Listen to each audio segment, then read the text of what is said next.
Steven Bochco, the strong-willed writer and producer who brought gritty realism and sprawling ensemble casts to the small screen with such iconic series as Hill Street Blues, LA Law and NYPD Blue, died Sunday morning, a family spokesman told The Hollywood Reporter. He was 74.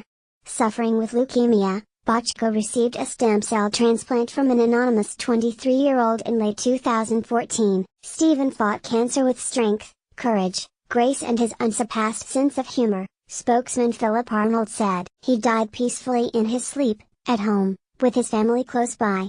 In May 2016, he met the man that prolonged his life. Bochco, a 10-time Primetime Emmy Award winner, also was behind the Neil Patrick Harris ABC comedy drama Doogie Howser, MD, and the TNT drama Murder in the First. A New York City native who began at Universal Studios in the mid-1960s, Bochco time and time again refused to bend to network chiefs or standards and practices execs, thus earning rare creative control during his 5 decades of envelope-pushing work. In a 2002 interview for the Archive of American Television, Bochco explained how he and Michael Cazole, both working for MTM Enterprises, came to Hill Street Blues, which debuted on Last Place NBC in January 1981 and amassed 98 Emmy Awards during its remarkable 146 run. We agreed that we would do it, on one condition, which we assumed would kill the deal right there, he said. I said to NBC Entertainment exec, Brandon Tartikoff,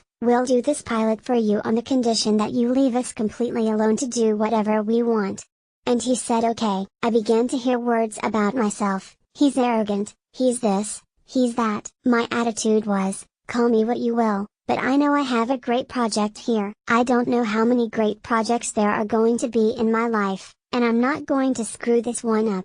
I'd rather not do it. They virtually folded on everything.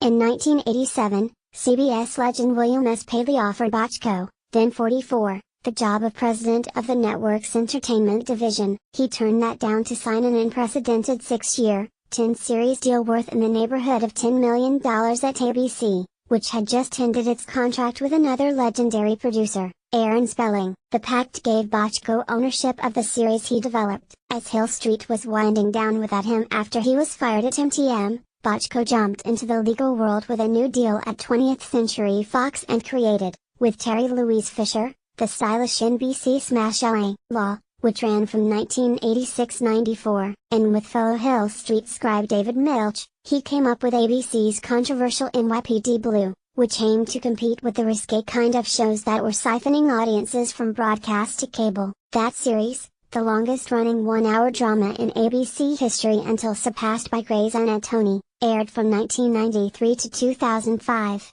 Bochco, though, was not without his misfires. They included NBC's Bay City Blues, a 1983 drama about a minor league baseball team that lasted 4 us, CBS Public Morals, a Vice Squad set comedy that got canned after one in October 1996, and ABC's infamous Cop Rock, which incongruously combined police drama and show-stopping Broadway-style singing and dancing and lasted a scant 11s in 1990. The best Bochco series included large ensemble casts and parallel storylines that pushed the hot-button social issues of the day. In an interview with Pamela Douglas for the 2007 book Writing the TV Drama Series, How to Succeed as a Professional Writer in TV, Bochco explained how he pulled it all together. When you end up creating a show with 7, 8, 9 characters, ask yourself, how can you appropriately dramatize that many characters within the framework of an hour television show?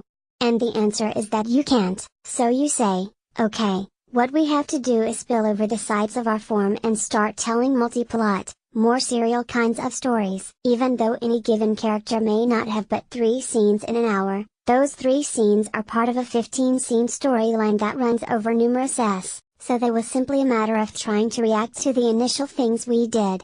The show began to dictate what it needed to be. Probably the smartest thing Michael and I did was to let it take us there instead of trying to a way to get back into the box. We just let it spill over. Bochco also created the short DCBS police drama Paris, which starred James Earl Jones, and his landmark ABC series Murder One followed a complicated investigation during the course of a 23-season, much like The Killing or True Detective would years later. Bochco was born in New York City on December 16, 1943.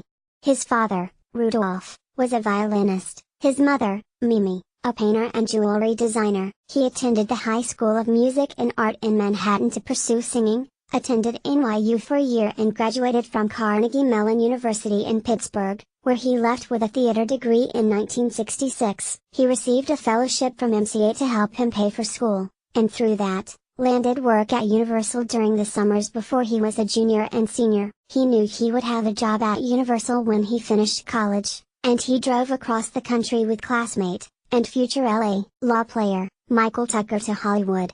Universal had dozens of hours of television that they were churning out. Inevitably, they started steering me toward writing for television, Bochco said in his TV archive interview. His first writing credit came when he expanded an already filmed 1-hour drama into 2 hours. He did that by adding backstory about the characters when they were kids. I was so naive about the business that it didn't even occur to me that my name would be up on the screen, he said. Suddenly when this thing was finished and I went to see it said, written by Rod Serling and Stephen Bochco. That was my first professional writing credit. He worked on Columbo for a few seasons. The first 90-minute he wrote was 1971's Murder by the Book, directed by Steven Spielberg, and Bochco received his first of his 34 Emmy noms. Steve was a friend and a colleague starting with the first of Columbo in 1971 that he wrote and I directed, Spielberg said in a statement. We have supported and inspired each other ever since, and through many deep mutual friendships we have stayed connected for 47 years. I will miss Steve terribly. Bochco later wrote and produced a 1972 ABC Movie of the Week, Lieutenant Schuster's Wife, which starred Lee Grant, co-created his first series, NBC's The Bold Ones, The New Doctors, starring for example, Marshall as a neurosurgeon, and wrote for NBC's Macmillan and Wife and the CBS cop drama Del Vecchio, starring Judd Hirsch and future Hill Street roll call cop Michael Conrad. Let's be careful out there. In 1976, Bochco left Universal after 12 years for Grant Tinker's MTM. Hill Street was championed by NBC's Fred Silverman, who wanted a series along the lines of the 1981 Paul Newman film Fort Apache, The Bronx, about the personal lives of cops. Here are these cops who are trying to keep the lid on 10 pounds of crap in a 9-pound can, Bochco said in describing the series. That created the incredible push/pull tension of that series. We stuck intensely powerful melodrama side by side with slapstick farcical, fall-down clowning. It was absurd, and it worked. Hill Street was the lowest rated show to be picked up for the following season, 87th among the 96 series in the Nielsen ratings. The show won 8 Emmys out of 21 noms in its first try and eventually moved to Thursday nights, where it would establish NBC as a powerhouse. After the 5th season of Hill Street in 1985, Bochco was fired from MTM, after Tinker left to run NBC, when he refused to cut costs and pair storylines. The show nabbed the Best Drama Series Emmy in each of his 5 seasons and did not win again after he left. An extremely motivated Bochco then signed a 3-year deal with Fox and went about creating LA Law, with Fisher, a lawyer and novelist, providing the legal expertise. To me, Los Angeles was the absolute antithesis of that fictional city in which Hill Street Blues took place, Bochco said. I wanted LA Law to be the polar opposite thematically. One show at its core was about despair and the inevitable failure of a kind of system. At the other end, I got LA, and the land of dreams and wealthy, young, upwardly mobile attorneys who drive Porsches. It's the same legal system, yet these people are masters of the universe. LA Law, which took Hill Street's 10 p.m. Thursday slot, amassed 15 Emmys, including 4 for Outstanding Drama Series. Bochco gave David E. Kelley, then a practicing attorney in Boston, his first show business job as a writer, then handed the LA Law reins to him when he stepped aside to focus on his ABC deal. Secure with his ABC pact, Bochco formed Fox-based Stephen Bochco Productions and with Kelley created Doogie Howser, about a precocious Dr. Harris, who scored a perfect SAT score at age 6 and graduated medical school at 16. That series lasted 4 seasons. When we cast Harris, he had just turned 16 and he looked like he was like 12, Bochco said. He was perfect. NYPD Blue is set to debut in fall 1992, but when he and ABC clashed on issues of language and sex, Bochco refused to budge, and its debut was postponed a year. There really hadn't been a 1-hour hit that was started, since LA law in 1986, and here we were in 1991, he said in the Writing the TV Drama Series book. The hour drama was in the toilet, and that's my business, so my business was in the toilet. I thought the only shot we had at reviving the form is if we were willing to compete with cable television, so that was my pitch to ABC when they wanted a cop show from me. I remember, then network exec, Bob Iger saying, I made a huge deal with you because I wanted another Hill Street Blues, and what did I get? A 16-year-old doctor, Doogie, and a bunch of cops, cop rock, who sing. So I said, I'll give you the cop show you want, but be careful what you wish for, because the price is this, the language and the nudity. Bochco noted that the religious right paid for ads lambasting the show's sex, language and immorality before NYPD Blue even aired. They created a stir that no publicity machine in the world could duplicate, he recalled. And thank God they did, because given all the anxiety about the show, if we had faltered a moment in the ratings then, I think we would have been gone in 3 weeks. But we came out of the chute huge.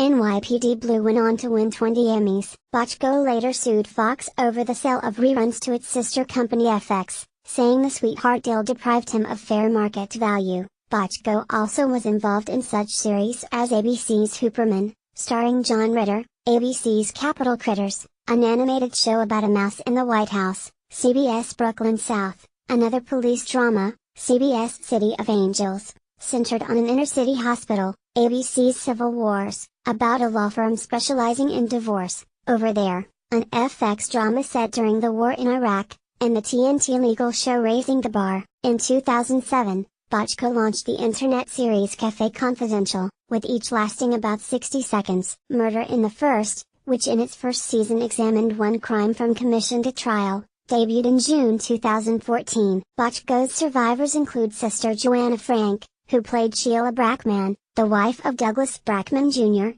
her real-life husband Alan Rachins, on LA Law, his wife of 17 years, Dana, children Jesse, Sean and Melissa, and grandchildren Wes and Stevie Ray. His first wife was actress Barbara Bosson.